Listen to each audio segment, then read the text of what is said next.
Huh?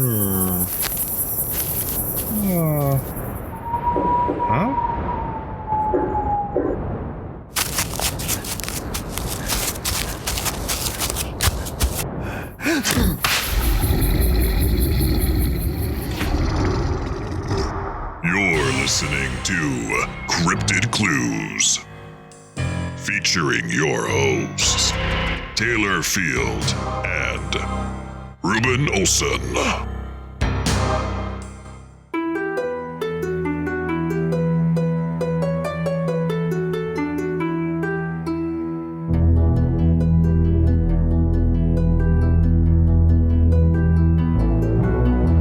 Hello, ladies and gentlemen. Thank you for tuning in to another episode of Cryptid Clues, Campfire Clues. I am your host, Taylor, and today we're going to be talking about leprechauns. You know, we're getting into the month of March now, with St. Patrick's Day just around the corner, so I thought I would share a couple of sightings I have here and kind of dive into what leprechauns are possibly really all about.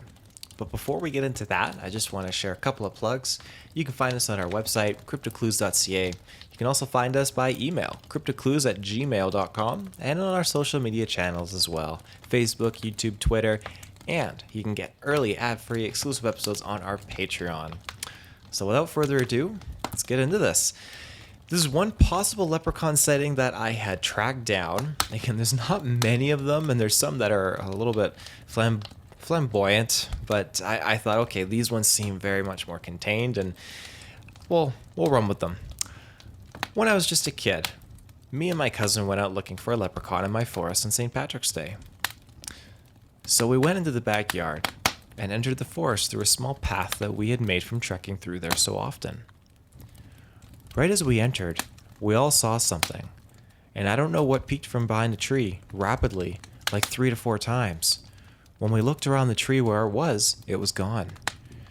I was young, so I don't remember it very well enough to describe it in detail, but it looked kind of like a tiny person. Now, I don't know if this was a leprechaun or whatever, but I swear to you I saw something peek from behind that tree. I'm pretty sure my brother and cousins also saw it too. We went to the tree, but nothing was there, as if it had just disappeared. So that was the first sighting that I had found here. I found it very interesting because it fits with previous conversations I've had with Ruben. Small, tiny, mystical-like figures just kind of appear out of thin air and disappear. And there's something I'm going to kind of reference to that later on in this episode when I get to it. There's another sighting that was exceedingly much more popular that I wanted to address. The Alabama leprechaun. This is the Crichton leprechaun as well, as it's known by. This is a video that originated in 2006 on NBC, so an affiliated Local 15 News. In the video, large crowds of people were basically grouping together around a tree, and one of the residents was claiming to have seen the creature, saying it looked like a leprechaun to me.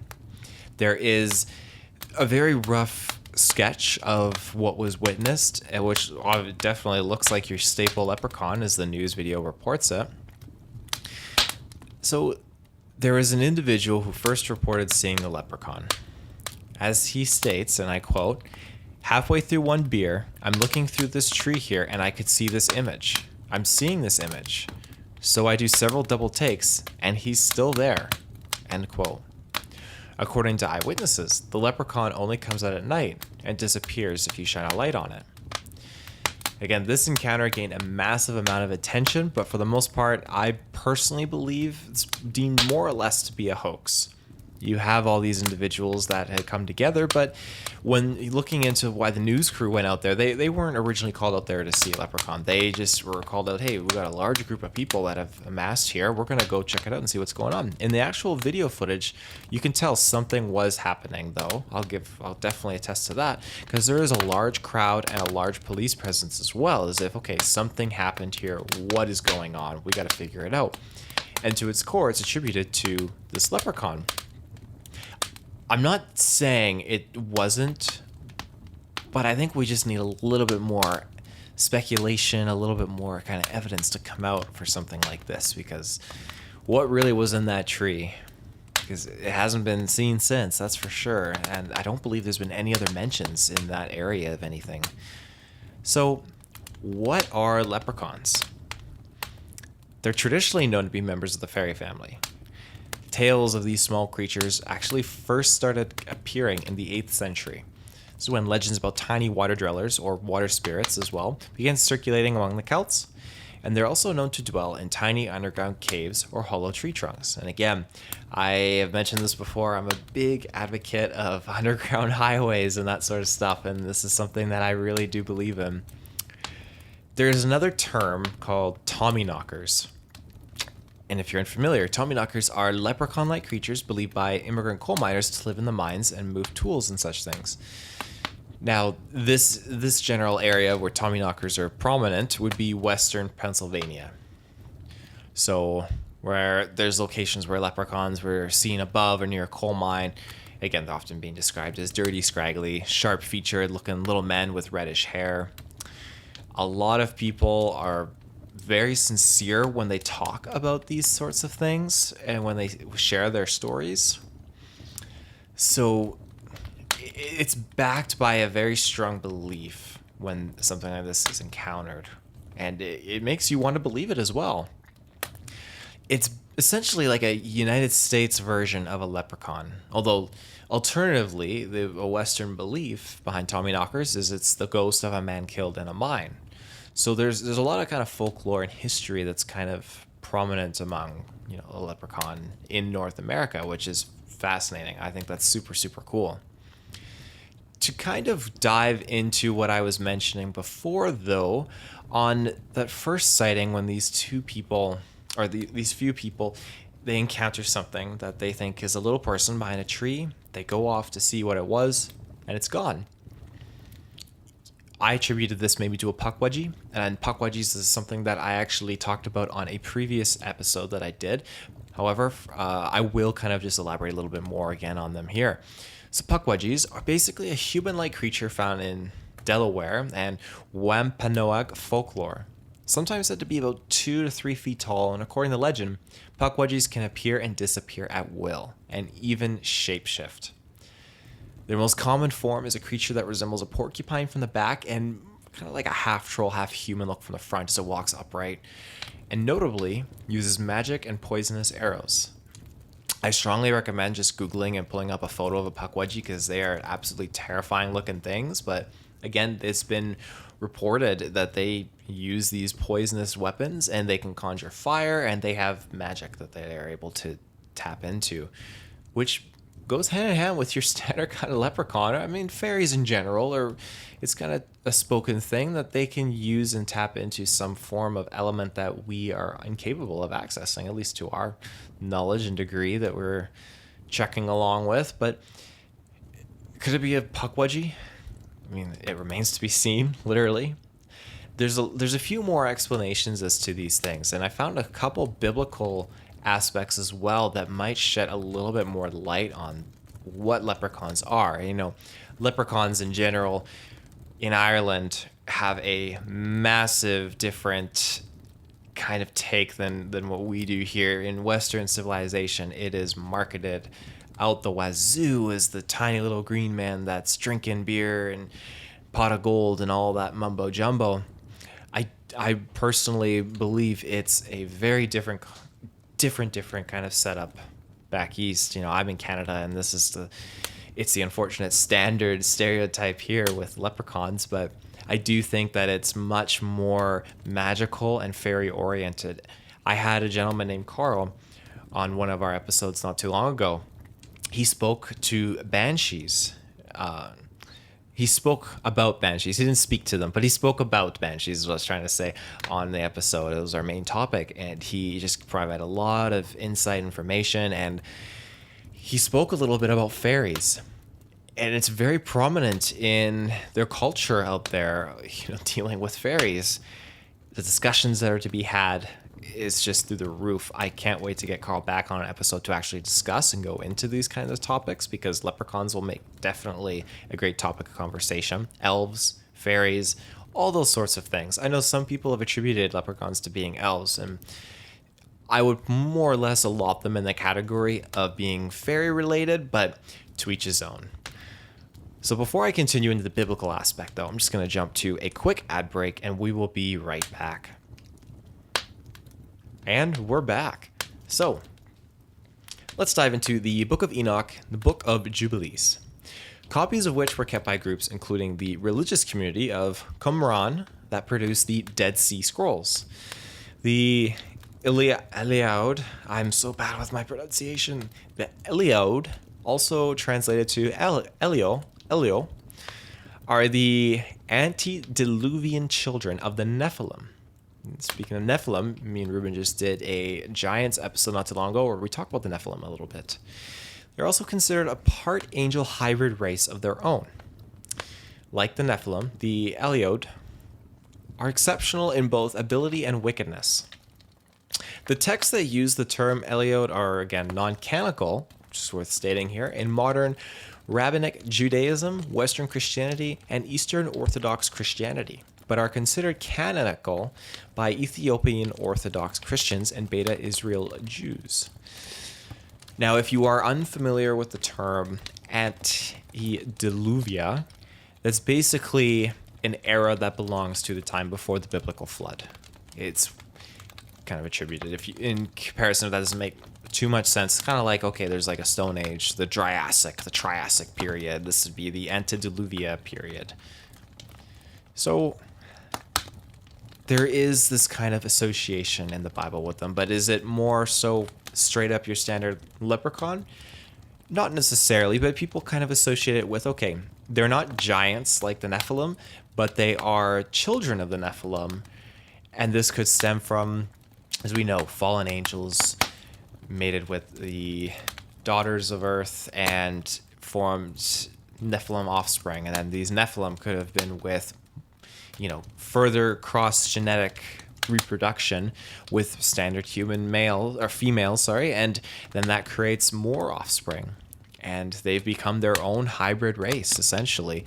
There's such rich biodiversity that could have stemmed from this. And I talked about it too in the aquatic humanoids episode, where you have genetic confirmation. I think I spoke more to it in the Giants episode as well, but you have these genetic confirmations where in our DNA you can detect, okay, there were certain different species of humans that mated with other species of humans. And sure enough, I think this is just the Bible is a great way of kind of talking about this and these different human species. Whether you want to call them human species or not, I'm referring mostly to like Neanderthal and those sorts of different Homo species. This is referencing angels and demons and the offspring of such. So I find it fascinating, and I have really been able to learn a lot more, especially working with Ruben, just with incorporating the biblical aspect to so many of these cryptids, and now particularly even a little bit with leprechauns, or at least not your standard leprechaun, but small individuals that are associated with Nephilim. I have a couple of fun facts here just to kind of like put out there as well in regards to leprechauns. So no records of any female leprechauns have ever been accounted for. It's kind of like there's no male banshees as well. There are some accounts that state the leprechauns can actually live underwater. 1/3 of Irish people actually do believe leprechauns exist. 1/3 is quite substantial. That is very, very powerful. The word leprechaun itself derives from an old Irish term, lucarpan, which means little body. Leprechauns, additionally, have an extended family member in folklore called the Cluricaun, another mischievous fairy known for drinking and haunting breweries, pubs, wine cellars. The Cluricaun is also stated to be a fairy. So again, this is something I'm going to have to mention when I get Carl back on the show, because I didn't know about Cluricauns. There are many people that do attribute Cluricauns as just being a leprechaun that is drunk out of its mind, but still a strong enough amount of people that are willing to attribute it to being something similar but very different. There are also accounts of some leprechauns coming up that are being red. Again, this goes sort of hand in hand with how I mentioned earlier, reddish hair, but I'm not sure to what extent the redness basically would cover over such a little figure. But we know they obviously have access to some magic, like a Pukwudgie, and we know that they're very mischievous and secretive. there was not a lot of other concrete evidence on leprechauns outside of just how Western civilization has just blatantly marketed these things and turned it into such a, not a touristy kind of thing, but just such a like a stigma, I guess you could say, which is kind of, it's fun, it's enjoyable for many people, but at the same time it's a shame because as much as it is cool to see cryptids like Bigfoot and Nessie and Ogopogo and leprechauns and all these different things kind of take such a nice spotlight and become popular, the more that you celebrate it as being this societal kind of just fun thing, I think it kind of redacts a little bit of the authenticity of it. It kind of places it and categorizes it in the back of your mind as being just that, and kind of strips away an element of even truly trying to believe it. It's like being drip fed something and not ever being alluded to the fact that it could be real, but just it's placating a part of the back of your mind, I guess you could say. And it just kind of sucks, in my opinion, is what I'm trying to say. That's all I'm trying to get at. I do believe in fairies. I do believe in orbs, will-o-wisps, all these sorts of things. I strongly believe that there is a large chunk of beings out in the forest that do reside out there. Whether or not leprechauns can be attributed to gnomes, that remains to be seen, literally, in my opinion, but they all share very similar attributes and mannerisms and the way they operate, and it's truly fascinating. Again, leprechauns seem very much like they could be a puckwudgie at times, or puckwudgies very well seem like they could be gnomes at times. So I don't want to lump all of them into one category. I think that's unjustifiable and disrespectful to each individual cryptid, but I think that there's a lot of potential to kind of go out and really learn what's going on with these things. There are certain videos I've watched of people going out basically seeing like trying to find little people out in the woods and stuff like that, and sometimes it's kind of like serene and peaceful, and just to experience that connection with nature, I think, is one of the biggest things. But at the end of the day, I believe in these things. I'm not saying I'm gonna believe in the pot of gold at the end of the rainbow and the leprechaun is there, but a part of me does believe that it's not that stereotype. It's a fairy. How that goes in with elves, I can't speak to, but I think that fairies are real. If they exist in North America, I don't know. It seems like it's more or less a United Kingdom, Ireland, over the seas, across the pond kind of thing. Over here, it's much more orbs, will-o-wisps. And I have spoken to will-o-wisps actually and orbs on another episode I did of Campfire Clues.